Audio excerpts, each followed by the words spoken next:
at vi udrydder 100 dyrearter om dagen.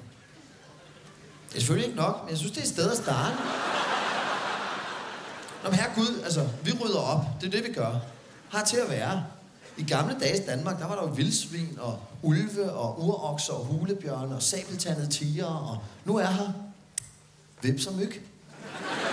Og efterhånden vil det være rart at være. Nu skal vi lige have jævnet Thisted med jorden og asfalteret strandene, så har det faktisk ved at være hyggeligt. I andre lande har de ikke ryddet op. De vader stadig rundt i slanger og løver og giftigt lort. På en eller anden pudsig måde nærmest stolte af det. Se, vi har dyreliv. Nå ja, vi har ikke spist op. Og samtidig skal vi høre hvert eneste år, at vi har ikke noget mad. Jamen, der er da rigeligt friske råvarer. Så der står 2,5 tons velhængt kebabmateriale og vifter med snablen lige der, så ser for den grill op og stå. Afrikanerhatte, mand. Er du kredsen?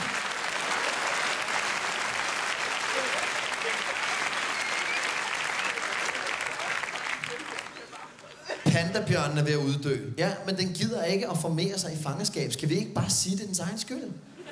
Se mig, jeg er panda. Jeg gider ikke knip. Jeg gider sidde på min fede, røvrede bambus hele dagen. Ja, sådan en kæreste har jeg også haft. Læg den pels og uddø.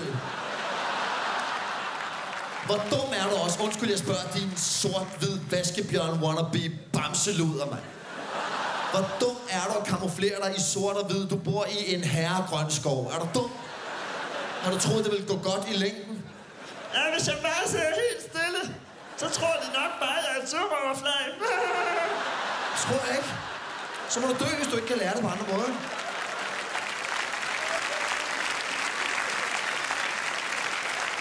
Tror jeg, verden ville blive en anden, hvis vi vågnede op i morgen, og lige pludselig de sidste pandaer var udryddet.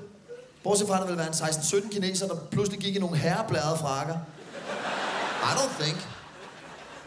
Det værste er, når man skal høre om nogle af de dyr, som allerede er ved at uddø, som vi ikke kan nå at redde. Som vi aldrig har hørt om før. Det første, vi hører om dem, er, at de er på vej væk. Det kan jeg simpelthen ikke arbejde med.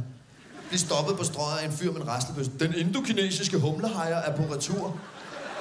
Nå ja, min revisor er småsult, men hvad skal vi battle på? Brugelig paratveden midt på åben gade, eller hvad fanden sker der? Giv en skærv. Jamen, hvor mange er der tilbage? 2. Nu er sgu da ikke mange. Kan vi så nå at redde dem? Det kan godt blive lidt svært, for den ene er steril, og den anden er desværre også en han. Okay. Fanden skal vi så bruge pengene til? Jamen, det er så, vi kan bygge en indhegning, hvor de 2 humlehajer kan nyde deres sidste dage i fred og ro. Ja, tak. Og gå og give os andre dårlig samvittighed. Quack.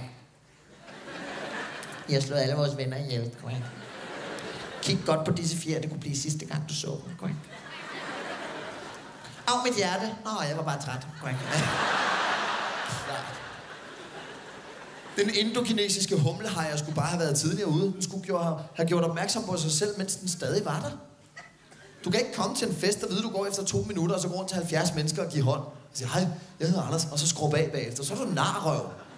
Hvis du ved, du kun bliver 1 minut, og bare, så sidder man ude i køkkenet på en taburet og holder lav profil og lukker røver. Og det er det, humlehajeren skal gøre nu. Dø i stilhed. Jeg gider ikke høre om. Vi kan ikke tage stilling til den. Humlehajeren skulle have samlet nogle venner, mens den stadig havde nogen. Skulle de have holdt et lille imagemøde. Drengene, kom lige ind. Luk døren. Alexander? Alexander? Fuck, så skal det gå lidt stærkt. Okay. Undskyld, mine humlehajer, brødre og søstre. Var det en idé, at vi måske selv gjorde et eller andet? Selv gjorde en indsats for at udbrede kendskabet til vores flotte fjer og sangstemmer? Kunne vi måske producere en lille videosnas og sende rundt til Animal Planet og Discovery? Nå, men det er ikke noget særligt at forlange. For fanden, bare lidt sang, lidt dans, en koreografi. Vi er den indokinesiske humlehajer med næber de lange fjer, og vi har lyserøde mauser og lange ben og synger så kønt, så kom til Kina og se os nu. Et eller andet.